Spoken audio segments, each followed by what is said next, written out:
Warga desa Gemahripa hidup damai, bergantung pada satu-satunya sumur tua peninggalan leluhur.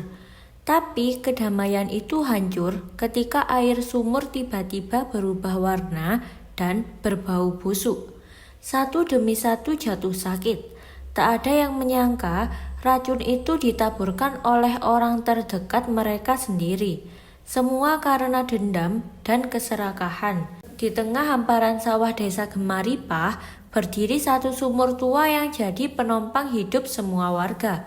Letaknya di tengah balai desa, dikelilingi pagar bambu dan atap genteng seadanya. Air jernih, tak pernah kering meski musim kemarau panjang. Warga percaya sumur ini bukan sumur biasa. Dulu digali oleh leluhur pertama desa dan telah mengalirkan berkah turun-temurun. Setiap hari anak-anak datang membawa ember, para ibu mencuci, dan para petani mengisi jerigen sebelum berangkat ke ladang.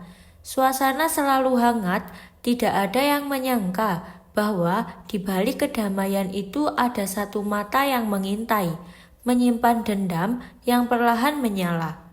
Suatu sore, datanglah seorang pria parubaya menyewa rumah tua di pinggiran desa. Namanya Sarwan. Rambutnya mulai memutih, kulitnya legam terbakar matahari, dan matanya menyimpan rahasia yang tidak bisa ditebak. Ia memperkenalkan diri sebagai pensiunan dari kota yang ingin hidup tenang di desa. Awalnya warga menyambut hangat, tapi Sarwan tak pernah benar-benar membaur. Ia selalu menyendiri, tak pernah ikut kerja bakti, dan hanya keluar malam hari. Beberapa warga pernah melihatnya berdiri diam di dekat sumur, memandangi air dalam diam. Tak ada yang curiga, meskipun ia sering ke kota membeli cairan kimia dengan alasan untuk membasmi tikus. Yang tak diketahui warga, Sarwan bukan orang asing. Ia adalah warga asli Gemaripah yang 15 tahun lalu diusir secara tidak hormat. Saat itu ia difitnah mencuri hasil panen lumbung desa. Tanpa bukti yang jelas, warga menggeladangnya keluar, mempermalukannya di depan umum. Sejak hari itu hidup Sarwan hancur. Kini ia kembali dengan wajah berbeda, nama yang sedikit berubah, dan hati penuh dendam. Baginya, warga desa ini harus merasakan penderitaan yang ia alami. Dan cara paling keji yang ia rencanakan adalah dengan meracuni sumur yang menjadi sumber kehidupan mereka. Malam itu sunyi, langit gelap tanpa bulan. Sarwan keluar dari rumah membawa 2 botol besar cairan berwarna kuning tua dan 1 sendok besi panjang. Dengan langkah hati-hati, ia menuju sumur, mengendap dalam gelap. Ia melihat ke kiri dan ke kanan, memastikan tak ada warga berjaga. Tangannya gemetar, tapi matanya menyala penuh kebencian.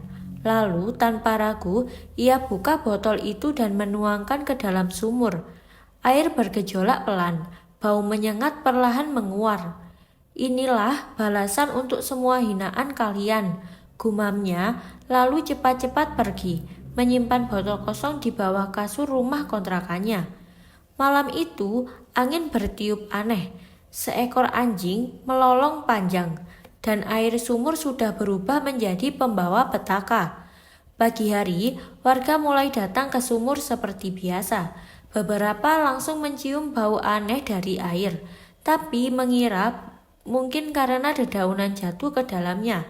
Namun, satu persatu mulai mengeluh sakit perut hebat.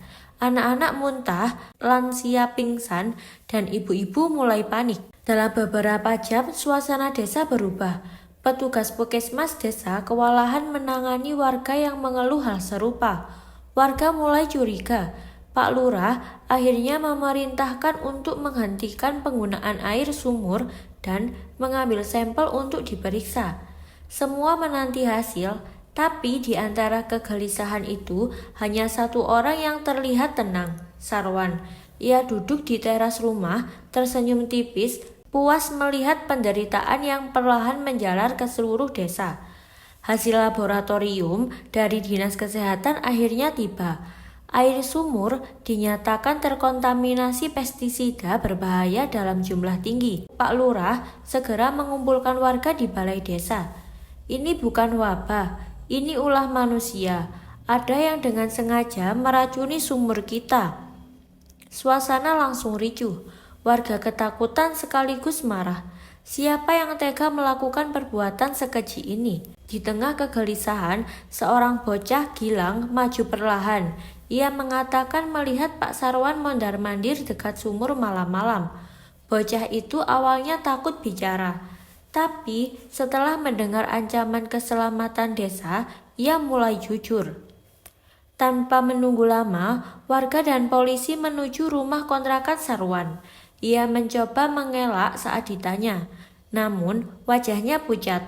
Petugas menggeledah rumah dan menemukan botol sisa cairan pestisida, buku catatan berisi rencana balas dendam, potongan berita lama tentang pengusiran Sarwan dari desa.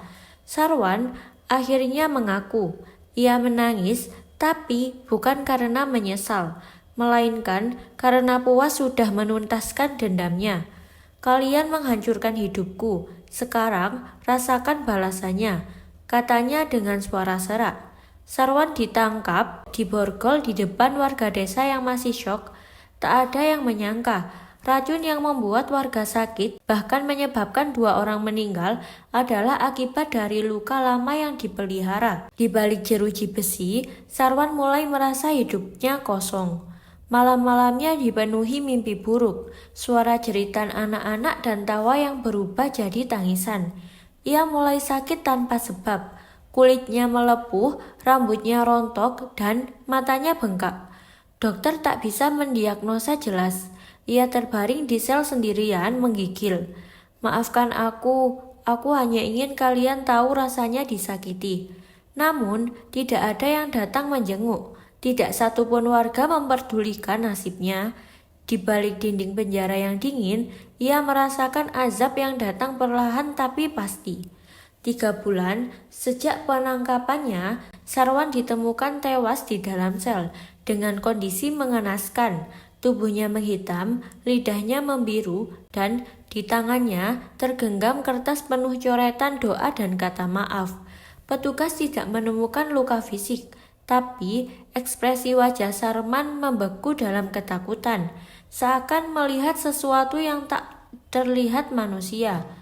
Desa Gemaripah kembali gempar. Warga datang, tapi tidak ada yang mau mengurus jenazahnya. Akhirnya, jenazah dikubur oleh petugas penjara tanpa keluarga, tanpa pelayat, tanpa doa.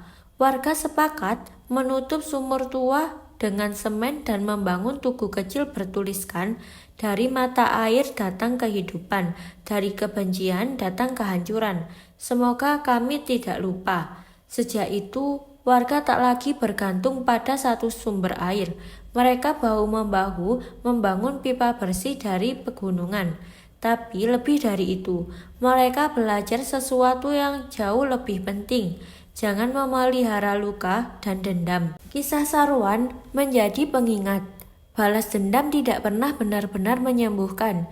Ia hanya menyisakan kehancuran bagi semua yang disentuhnya, termasuk pelakunya sendiri. Dendam bisa meracuni air, meracuni hati, dan meracuni hidup. Jangan pernah mengorbankan kebaikan demi membalas luka masa lalu. Kehidupan akan selalu memberi jalan untuk memperbaiki, bukan menghancurkan. Jika kita sakit hati dibalas dengan kebaikan, maka kedamaian akan tumbuh.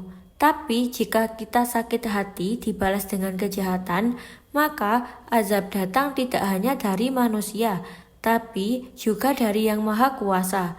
Dendam tidak akan membawa keadilan, hanya membawa kehancuran. Dalam hidup, luka dan kekecewaan adalah hal yang tak terelakkan. Kita semua pernah disakiti, dihina, atau diperlakukan tidak adil. Tapi bagaimana kita merespon luka itulah yang menentukan masa depan kita. Dendam adalah api kecil yang dibiarkan akan membakar seluruh ladang kehidupan. Kita mengira dengan membalas luka akan sembuh. Padahal yang terjadi justru sebaliknya. Luka makin dalam dan jiwa makin gelap. Sarwan adalah gambaran nyata bagaimana dendam yang disimpan bertahun-tahun justru menenggelamkan seseorang dalam jurang kehancuran yang lebih dalam dari luka awalnya.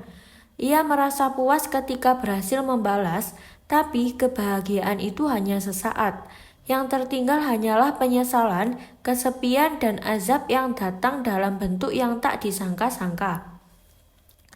Ketika kita memilih balas dendam, kita menjadi tawanan dari masa lalu. Tapi, ketika kita memilih memaafkan, kita membebaskan diri untuk hidup lebih tenang di masa depan. Memaafkan bukan berarti melupakan, tapi itu adalah bentuk tertinggi dari kekuatan dan keikhlasan. Air sumur bisa kembali jernih, tapi hati yang sudah dipenuhi racun hanya bisa dibersihkan dengan cara kebaikan. Jangan pernah membiarkan luka menjadikanmu pelaku kejahatan, jangan biarkan kekecewaan menjadikanmu perusak kehidupan, dan jangan biarkan dendam menjadikanmu sama buruknya dengan orang yang dulu menyakitimu. Ingatlah selalu, yang kuat bukan dia yang mampu membalas, tapi dia yang mampu memaafkan. Jadilah orang yang menyalakan cahaya, bukan menyiram racun, karena apa yang kita tanam, itulah yang akan kita tuai. Kalau kisah ini menyentuh hatimu, like videonya, tulis pendapatmu di kolom komentar, dan subscribe channel ini untuk terus mendukung hadirnya konten penuh hikmah dan pelajaran hidup. Sebarkan cerita ini agar tidak ada lagi orang yang memelihara dendam hingga menghancurkan hidup orang lain dan dirinya sendiri. Sampai jumpa di cerita selanjutnya.